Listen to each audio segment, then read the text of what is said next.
Digital technology continues to evolve at an extraordinary rate. It provides children and young people with countless opportunities, doesn't it, for learning, development and socialisation. This, however, presents, of course, increasing threats to their well-being and safety, and these have only intensified with the impact of the COVID-19 pandemic. We've got a panel now. We've got UNESCO's Youth AI Ethics Committee member and Director of BullyID, Agita Pasaribu, and World Economic Forum Fellow and Senior Associate at PwC Strategy, Seth Bergeson, and they're going to take us through the importance of and approaches to digital safety for children. And this session is going to be moderated by the WEDF's Sania Danjani.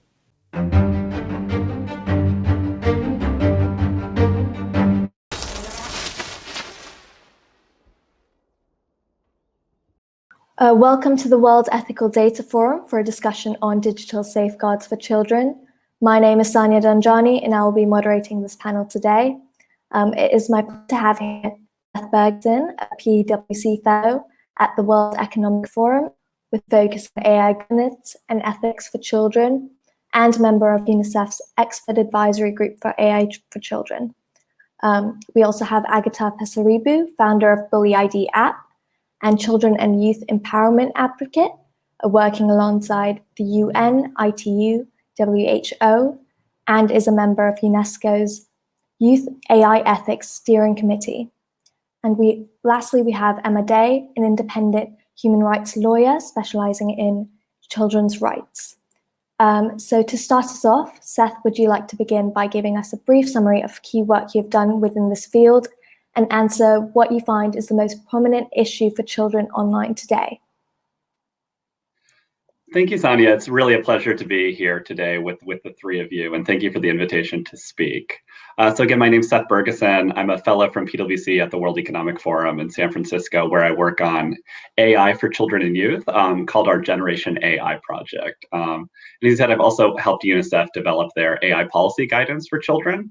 So while we're definitely looking at internet and data, we're really thinking about it through the lens of AI-enabled devices that children and youth are using. And in particular, we spend a lot of time looking at internet-connected toys, often called smart toys, which is like a smart doll or a smart teddy bear that's connected to the internet. So I think something that's really important for children and parents and guardians to keep in mind is that, the realm of internet right now is quite a bit broader. And a lot of things like smart speakers, smart toys are actually connected to the internet, often constantly, and are transmitting information. So at the World Economic Forum, we're thinking a lot about data privacy and trying to ensure that parents and guardians, as well as children and youth, understand how their data is being collected and used. So we certainly encourage better terms of use and terms of service. So parents and guardians making these decisions about the toys and devices their children are using can make informed decisions and really empower them to take control over their data. And we think that companies should also be using really agile governance to develop more ethical data policies upfront. And we also think that the government needs to catch up very quickly and create more data protections especially for children and youth, as well as their parents and guardians, so they can better understand how their data is being used. Really interesting. And Agatha, could you follow up with a brief introduction into your work in this field and answer what you find is the biggest challenge raised by the internet in relation to children's well-being? Thank you, Sania. Really, it's a pleasure to be in here and to be in the same panel with Seth and Emma as well. So my name is Agita, and I'm the founder of BullyID Indonesia app. Basically, what we are doing is we're providing emotional and legal support for children and the victims of cyberbullying, online harassment, and domestic violence in Indonesia. Although our work is basically hands in hand with the parents, we're not directly working with the children, but majority of the cases that working together with the parents in terms of providing the legal support, especially cases related to child sexual exploitations, relating for the cyberbullying, as well as with the revenge porn and doxing. So why I think we combine two things together, and because why we see these two things is not entirely about legal consequences, because in the perspective of victims, we understand that it's actually provide a long-term effect in terms of the mental health. Majority of the children, when they're being the victims, they tend to have a problem with their self-esteem as well as with the body positivity. So I think when it comes to mental health, there is a slightly of a change in terms of their cognitive behavior for children, as well as with the self-esteem and body image. So I think it's very interesting. Obviously, point of view is also to know more of what our panelists Emma and Seth in here do perspective in terms of the children and mental health. Mm-hmm. Thank you. And Amber, would you like to follow up on what kind of work you do within law and children's rights, and what you find most problematic for protecting children's rights online? Sure. So my name's Emma Day. I'm an independent human rights lawyer, and I work as a consultant a lot for UNICEF and also currently for Five Rights in the UK. Thank you for inviting me to join this panel. It's really great to be here with all of you. I'm interested to see how this conversation goes. So I'm working on a number of projects. I have been for the past few years based in the East Asia Pacific region, working on children's rights and technology with UNICEF. I've also been doing some work for UNICEF globally on data governance for children. So we're drawing up a manifesto on data governance for children, which really identifies a gap in terms of data governance globally, really for adults as well as children, and trying to look at how to fill that gap, particularly from a child rights perspective. In terms of sort of identifying one issue, I think to me, one of the most difficult things is balancing rights. So looking at children have all of the rights that are under the Convention on the Rights of the Child, and these apply online as well as offline. So sometimes when we just look at one issue, like child sexual exploitation or privacy or bullying or gaming, we can look at it from one perspective and forget that this might engage some other rights as well. So I'm interested in how we can reconcile the tensions between different rights and make sure that all of them are respected in the online environment for children. Mm-hmm. Thank you. So since we have loads of issues talking about privacy and violence, how do you think we should respect children's rights such as expression and assembly now that it can be hugely amplified online on dominant platforms and social media? We can start with Seth, sorry. Oh, thank you. That's an extraordinary question. I should say this is not my area of expertise. I think I'd probably defer to Emma and Agita as well. I think what's really exciting in the last 2 months is in early February, the United Nations Committee on the Rights of the Child adopted General Comment 25, which extends children's rights into the digital space for the first time formally. This was a somewhat controversial belief for some people. I think for people like us, obviously children's rights extend into the digital space, but there was some controversy and resistance around the world to it. I think this is a really exciting moment where children's rights have been codified and expanded into the digital space. So, Sonia, you're exactly right that these fundamental human rights and children's rights of freedom of speech and freedom of assembly extend into the online space. And I completely agree with Emma that it's a really fine balance. In our work at the World Economic Forum, we think of 3 fundamental principles when we think about AI and children: education, empowerment, protection. I think you really have to balance these rights of freedom of speech, freedom of assembly with fundamental protection of children. So I think it's a fine balance, and it's very hard to kind of draw a line in the sand, but that's exactly what content moderators need to do and platforms and governments to a lesser extent. I'd love to hear what Emma and Agita have to say about this. Agita, do you have anything to follow up? Thank you, Seth. I think when it comes to privacy, because the work that I've been currently doing with BullyID Indonesia, we work very closely with National Cybercrime Agency in Indonesia. And the nature of work that we're doing is basically something that related to child sexual exploitations, which normally the images are being shared online without the consent of the children, as well as within online grooming. There is doxing, there is another revenge porn, and majority of the cases like this, we found it is actually through the social media platform like Instagram. That's number one of the cases that we receive. And secondly is also online grooming through the online gaming. And majority of the children in Indonesia, we realized that one of the most famous online gaming is called PUBG. So what happened for the children is there is a fine line between the normalizations of sexual and pornographic content that is very much likely triggering on how the pornography and as well as with the online grooming cases that actually all over the social media at the moment, which also when it comes to removing the content, it becomes the privacy cases, because we know that it's not entirely easy for the social media platform, especially, well, I can tell Instagram and Facebook, to immediately removing the content, because there is a different standard between Californian Act with the standard of pornography in Indonesia.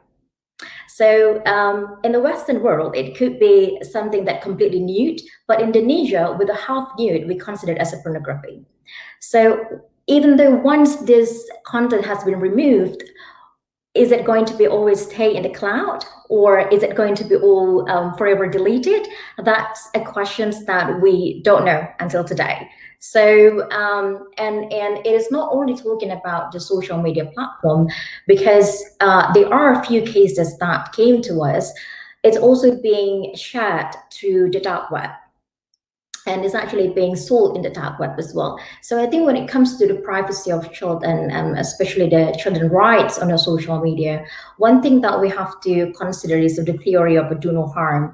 We obviously have to understand that when it comes to the children privacy, and I think this is something that I've been always emphasized many times, this is not only one single entity responsible for privacy of a children. This is not only the job of law enforcement or the social media platform, because the social media itself, it's being built with a sense of positivity. It could be for communications and improving our lives as a human being, and as well as for the children development.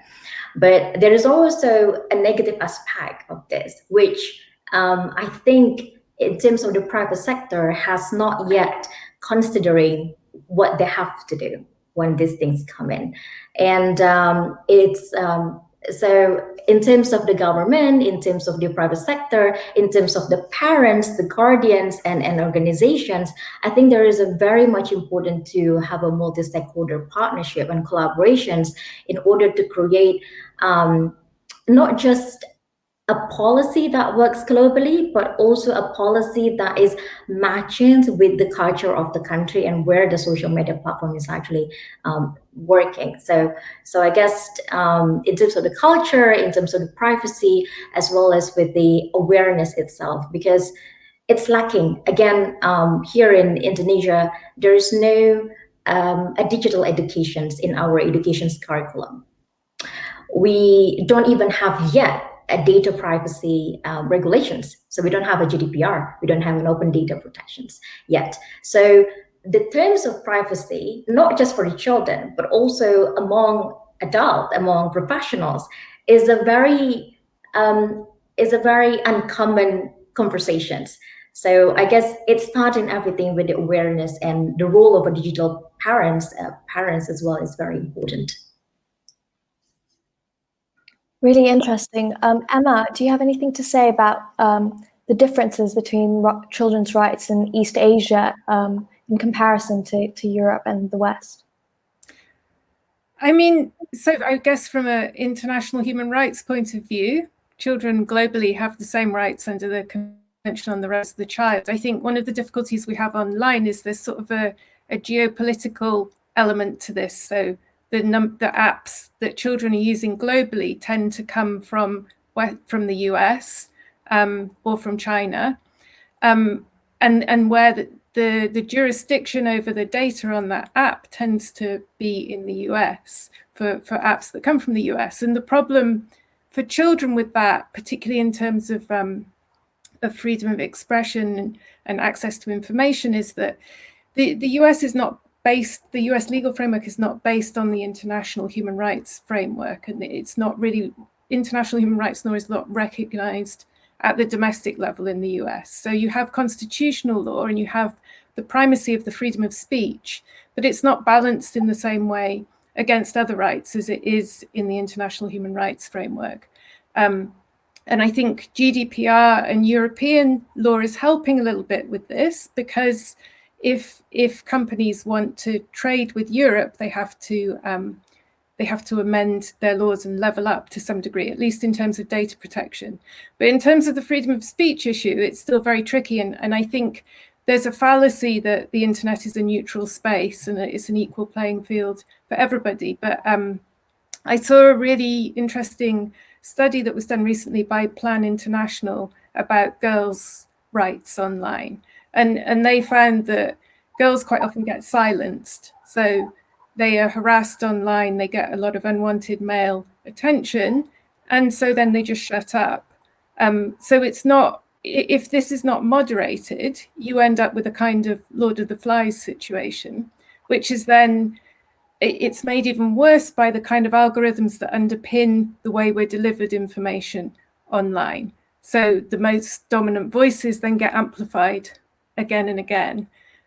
So it just creates a kind of an exaggeration of that effect, I think, online. So there's a need for some kind of moderation, but there are big questions around who that should be in terms of governance, and particularly, as Agita's saying, if you have a big multinational company working in many different countries with many different cultures, then who should be doing that moderation at a national level is a big question, I think.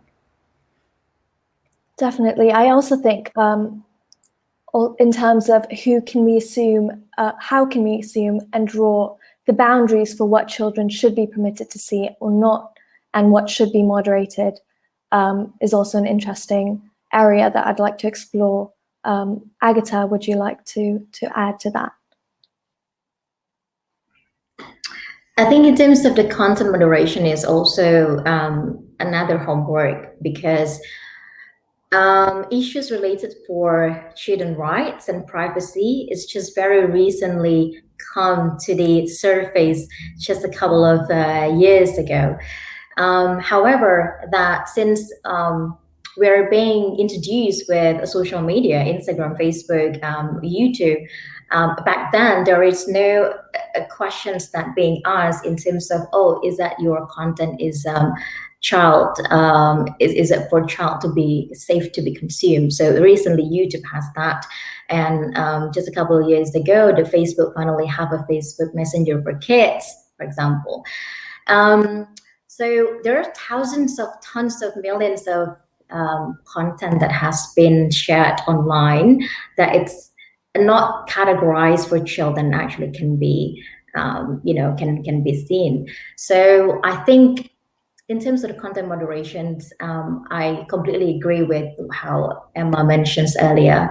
It is important that the national government, basically the local government, to be appointed law enforcement, that it's not just focusing into crime issues in offline, but also the crime issues in online, because in the end of the day, what things that is having consequences or legal consequences in offline world is also have a legal consequences in online, and this is something that is not delivered yet in terms of the awareness among children, especially in the school and even between the parents. So I think in terms of the content moderations, it is important for the private sector to also being responsive. And if in the future we can see the potentials of utilizing artificial intelligence for capturing negative contents online, or analyzing a behavior of, there is a mental health signs, or there is a suicidal kind of a depression symptoms that can be captured using this AI, I think it it would be amazing to be implemented through the social media platform. So in order for the children, whenever they receive any cyberbullying content, they actually don't need to see all of the contents, because this AI can be, alerting them, or there is a parental software that can be able to always notify the parents whenever there is negative things that happening with their children. Because when we speak about children, I think we agree that we speak about people who are below 18 years old. And within these years, children cognitive behavior are developing. And the brain and how they behave, and of course, it is not fully, I'm not saying that it's not fully functions, but also they can't really see there is this is the right thing or this is the bad thing. There is somewhere in between that makes the children, it's the curiosity. They want to try something new. And 12 to 15% of the contents that children right now consuming is all from the vloggers. That is, majority is all about the products that they're using, the makeup, and things related to basically can be affecting for the self-esteem. So there is a very difficult line between content moderations and what kind of content that we want to moderate. Because when we speak about children, there is also things related to commercial exploitations that I can see, and how they are right now being pushed to see unrealistic standard of beauty. That's one thing. In the same time, is also we can see that this unrealistic body image making children feeling not as comfortable as they are when they are in offline world. So they prefer themselves to be in online because they can switch on their filter and being beautiful online. So and I think, this is the discussions that we're talking about content moderations, or we're talking about pornography? This is the questions that we have to sit down together and come up with the solutions, I guess. Mm-hmm. And kind of, sorry. Oh, Sonia, thanks. I just wanted to jump in. Agita, Emma raised so many fascinating points. I don't even know if I can respond to all of them, but I do think, so 1/3 of internet users are children, which is extremely large, and it's just going to expand. And the internet was certainly never designed for children and youth in mind. And there are plenty of adults around the world who just aren't tech literate enough, or don't have hours and hours and hours to go through the terms of use and the terms of service to understand how this technology is being used. We also know that social media is bad for adults' mental health. And sending children and youth into these algorithm designed rabbit holes to understand, focused on content, I think is really, really problematic too. I think we're thinking a lot, for good reason, about children's right to access all information online, but there's also a risk too that governments around the world can do really aggressive content moderation and really shape children and youth's worldview and political beliefs in really profound ways. You can think about an autocratic government or dictatorship that would just focus children on believing in that government or that regime, which I think is really problematic. And then Agita raises a great point about really unrealistic expectations around body image or life or wealth and all these things. And the fact that there are millions of children in the United States who have 2 Instagram accounts. One, that's their external facing, fake one where they're always beautiful and airbrushed and have filters, and one for their real friends, which is only accessible to a few people. And that has really profound impacts on children's mental health. If you think about this blending the world Agita was talking about between this kind of fake world and this real world. And often children want to experience this digital world because they like who they are in that. The other thing about the digital world too is it's very hard to verify people's identities online. So these children and youth often have no idea who they're interacting with. And of course, as humans, as humanists, you want to assume the best in other people, but there are tons and tons of nefarious actors online, and that's only going to continue. And if you think about cyber attacks and cybersecurity at the commercial level now, I think these attacks and deceptions are only going to get more and more complex and nuanced in the future. So I think it's a really profound time for the internet and digital safety for children and youth. And then Agita's point about, I think this multi-stakeholder approach is exactly what we do at the World Economic Forum, because technology, internet obviously extends across borders. So the only way we're going to deal with this is coordinating the public, private, and nonprofit sectors, as well as academics around the world, to really create new governance tools and governance frameworks to deal with this, because the technology is changing very quickly. So I don't think an old model of, to regulate or not to regulate is going to work. And I don't think, one company or one government or one UN agency can really go at it alone. So I think it's really panels like this, and then coordinating groups of people to really go after these issues, to protect children and youth at the end of the day, which is what we're trying to do.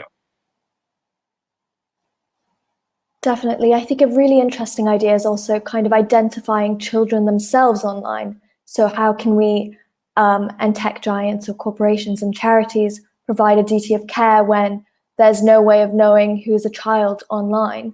And how do you think we can move forward with that and moderating content when we can't identify who is a child? Emma. I think this is a big question that I think is being asked by policymakers globally at the moment. It's something I've been doing a bit of research on recently, actually, how the kind of age verification tools that are available.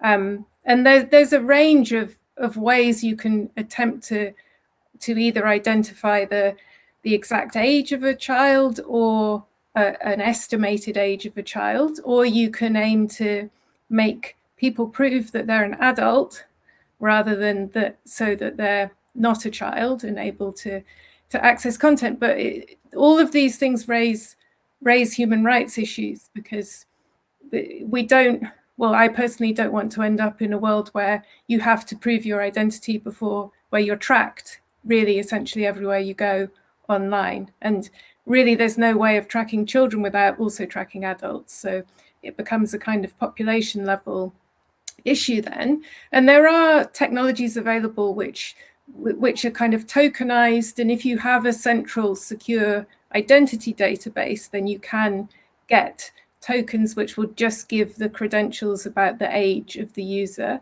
and can protect other parts of the person's identity. But there isn't really anywhere who has this perfected yet. And you do get tools which will use biometric information and scan a child's face and estimate their age. You get tools which will analyze the behavior, the keystrokes, and kind of use behavioral analytics to estimate the age of the user. But I mean, all of these also have other human rights implications in terms of entering into a kind of world of surveillance, really. And remembering that a lot of the providers of these tools are commercial entities whose business model relies on data collection. So I think we have to really bear that in mind. Another approach is what's called a kind of safety and privacy by design approach, where the platform assumes that they're going to have child users and has kind of default settings related to privacy and safety. And so then those would have to be changed deliberately, rather than the child having to go in and set their own settings and data protection settings and other settings higher to protect themselves. But yeah, I think it's still a big question that I haven't seen the perfect solution to. I'd be interested to hear what Seth and Agita have to say about that.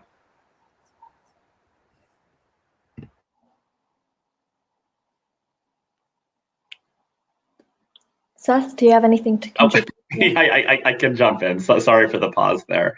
Yeah, and I think those are great ideas, and creating some kind of digital identity or digital passport, I think, is the direction things should hopefully move, but it's really, really problematic. And if you have kids scanning their faces and using facial recognition, that brings in all kinds of problematic implications. We also know facial recognition is inherently inconsistent, especially with women, with darker skinned women, with women and girls wearing head coverings. So facial recognition is Yeah, a little intro. There was a really interesting UNICEF designed tool that was used in East Africa several years ago that would scan children's faces and was pretty accurate at detecting whether or not they were malnourished.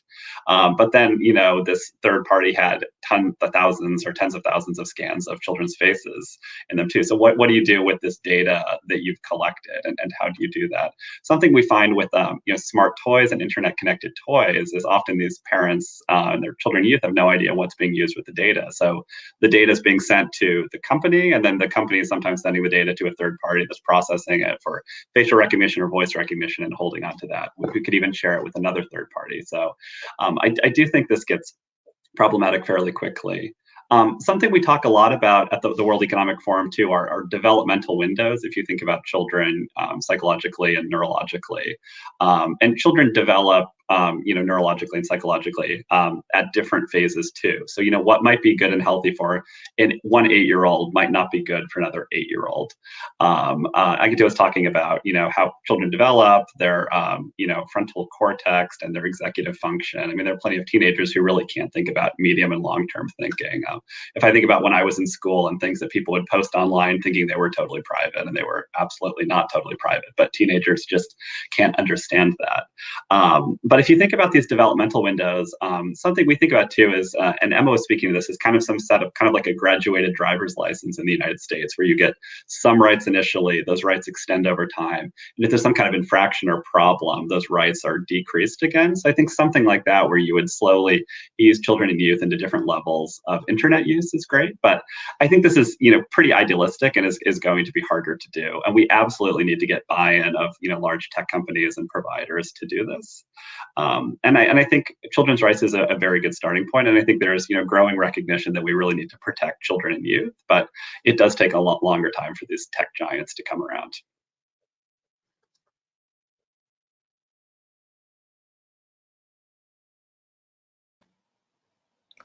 And Agita, would you like to follow up to that as well? Yeah, sure.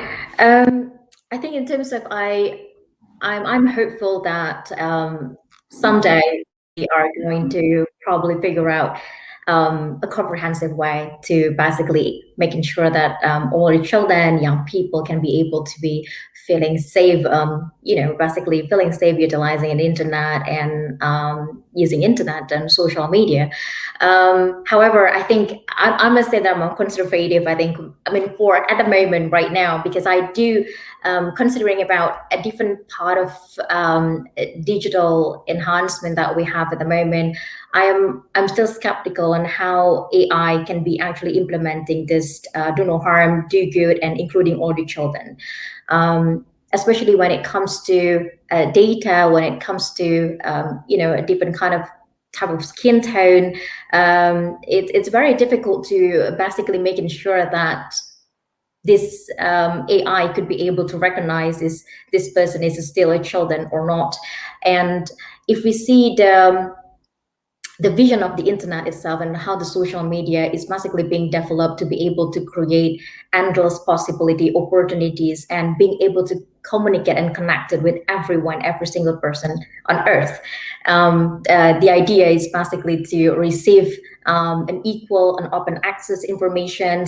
That is also, there is a lot of positive aspect, and I think we've been discussing about negative aspect for the past few minutes, but we tend to actually forget that how this social media or even an internet is also providing a very good tool for the children in terms of their creativity, in terms of their the development of their their memory, because there's a lot of different AI smart tools these days that is also available online. And I think it's a great tool as long as this technology can be able to serve for the children in a good way.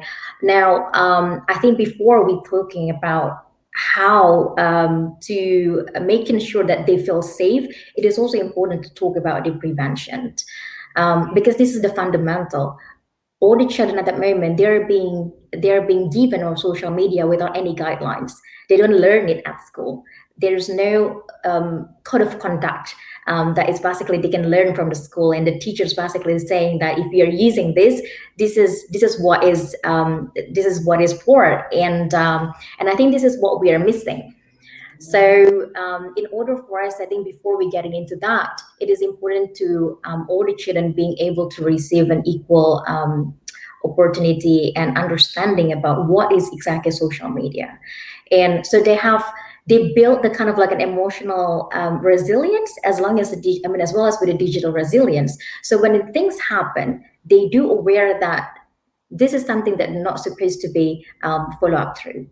This is not something that they have to think about. I mean, obviously, it's difficult to develop a stoicism theory for our children, but if we teach them, I mean, since starting from the very young age, I think this is something that we can do, especially because if we say that children has been embedded so much with internet, especially since the COVID-19. Everyone is studying from home, and the way how they communicate with their friends is also from home. They have a FaceTime, all this Zoom call and everything, and it makes them really difficult. With one day we don't have an internet access, they got very, very angry about it. So and it's also important when it comes to a screen time management, for example, and I think this goes into the awareness. And so they do understand that social media and internet, it is not 100% of their life. It is a tool that they can use it for certain things, to communicate, to learn, to study. And of course, the important aspect is also to understand that not everyone can be trusted online. So when things happen, they do aware that strangers online is not always have a good, have a goodwill to basically have a friendship with them, but it could be someone who want to do something bad to them. So I think for me at the moment, I think for this discussions, I would go for a very conservative way of saying that awareness and preventions, digital literacy is the key thing when it comes to the children's right. Yeah. Thank you. To wrap up the conversation and discussion we've had today, I'd like to get a quick last word on what each of you think is the key trend over the next year that we should be watching out for in regards to digital safeguards for children. And we can start with Agita and move on to Emma and Seth. I think what we have to be really focusing on, again, I've been mentioning about this for the past few minutes. I think my constant is remain the same. It's all about digital literacy and multi-stakeholder partnership and collaborations. So I think everything goes to creating, making sure that children feeling safe online, and that sense of safety can be able to be implemented, as well as the law enforcement is working and there is regulations in place. And it's not just one single responsibility, is every single stakeholder. Thank you. Yeah, I would agree with Agita's idea that awareness raising is really key. I think that's actually quite progressive, not necessarily so conservative. I think it's a really good point. I think also we need awareness raising for policymakers and parents and generally everybody. And key to that is also transparency from companies. In order to set policy, to decide even what your children should be using, you need to know what the technology is doing. And right now we have far too many technologies that are just a black box. And the evidence base, even for policymakers, tends to come from the private sector. So we need an independent evidence base of what the positive uses of these technologies are for children, and then a governance framework around that, set by governments, not allowing industry just to regulate themselves and to keep all that information as proprietary. I think this has to be publicly available information. So that's the trend that I'm pushing for, that I would like to see over the next year or so. Seth, over to you. Thank you, Emma. So I completely agree, Emma and Agita. I think I'll just build on the trends that you're identifying. But I think COVID has accelerated a lot of these trends. And I think something else really important to keep in mind is there are still hundreds of millions of children who don't have particularly reliable internet access or just completely not online, for whom this conversation is not particularly relevant. So I think we do need to address this digital divide. And I think that's becoming extremely apparent during COVID, where you have kids, even in the United States, who are online, have reliable broadband, who are able to better keep up with school, even in these challenging times. And you have kids who are offline, don't have reliable internet, or are, sharing one hotspot with all their siblings at home, who are falling horribly behind. And that's just in the United States. So I do think we need to expand broadband internet access to all children and youth. And to Agita's point, we really need to build in education at an early phase to understand how the internet works and how AI works.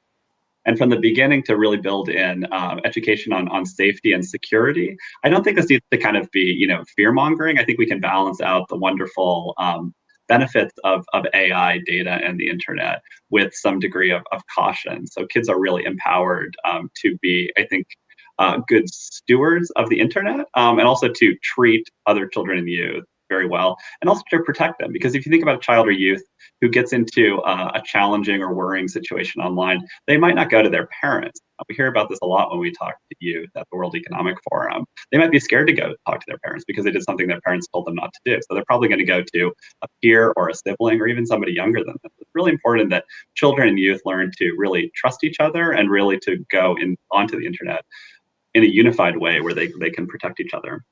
To Emma's point too, I think we just need greater transparency across the board. So we need to better understand what companies are doing. We need to better understand how these AI algorithms are moderating content. So I think that's very important. And then at the end of the day, I think we really do need a large multi-stakeholder approach. And I think, as COVID hopefully declines very quickly around the world, we're going to see an acceleration of these trends. And I think citizens and companies are going to take more notice of the challenges facing children and youth online. And I hope that can accelerate a lot of these positive developments we're talking